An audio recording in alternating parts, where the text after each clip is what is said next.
We're back at Red Brook Honey, and we're looking at last year's queen, and she is building up here and on about 8 frames of brood, 8 frames of bees right now.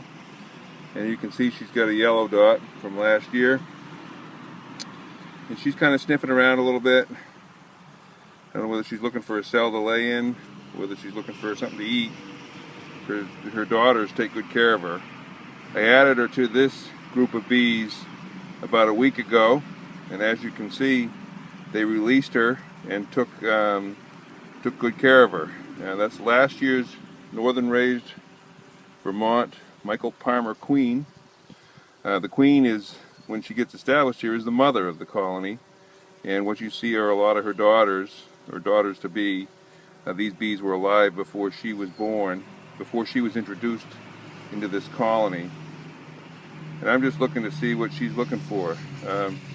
She's looking for a clean cell. She's in an area she's in the top of the frame here, in an area that there is nectar usually, and pollen. And so you can see things are a little bit disrupted with me looking at her, obviously. But the bees are very calm on the comb. This was a comb of brood around the edge here. The lighter, deeper looking cells, those are drone cells around the edge. This frame came from another colony. And then these flatter surface cells are the cells that the infertile female daughters are raised from. They are the worker bees, and they do all the work. And in the center, you can't see it, but I can see that she's laid eggs back into the center of this frame. So this colony, I'm going to put some feed on them now, and I'm going to put them back in here. So you put them back nice and gentle. Try not to drop them.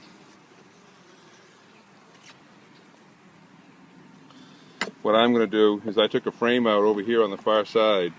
So I take the frames and I push them together to be careful not to squeeze her. She is right in here, in this frame area here. And so there's an empty frame there. What goes there is the empty frame back in. This is a very small, this was an overwintered nuke. The queen passed away this spring, so I had to give him a new queen. So what I'm going to do is I'm going to put on here what I've added onto the top of this box. What I've added on is a shim. It's a little shim that you can put medication under if you have to. And what I'm going to do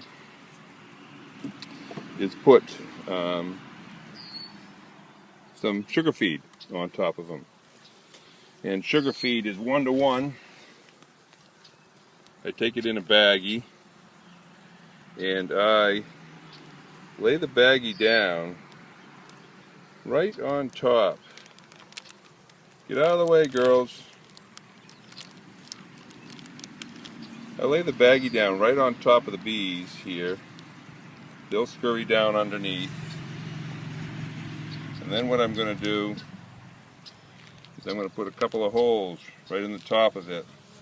And what they will do is they will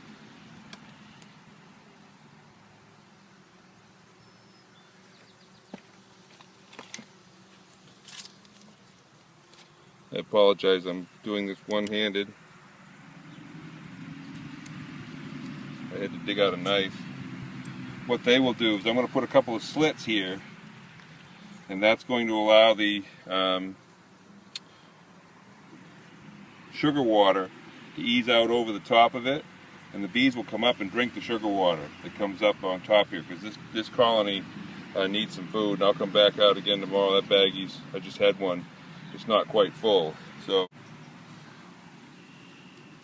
you just put a couple of slits in the top, and you can see there's a little sugar water. It's 1-to-1 sugar syrup, and I just kind of give them a taste of it.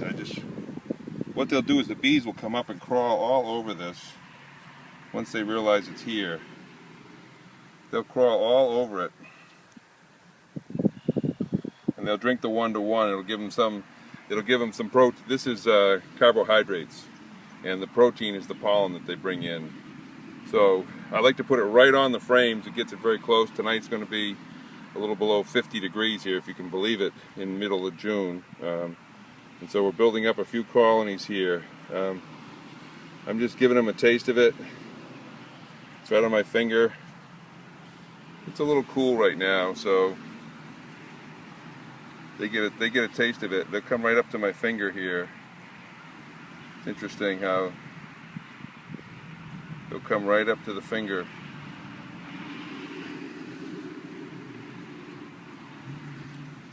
But if I were to give them a few minutes, they'll come up.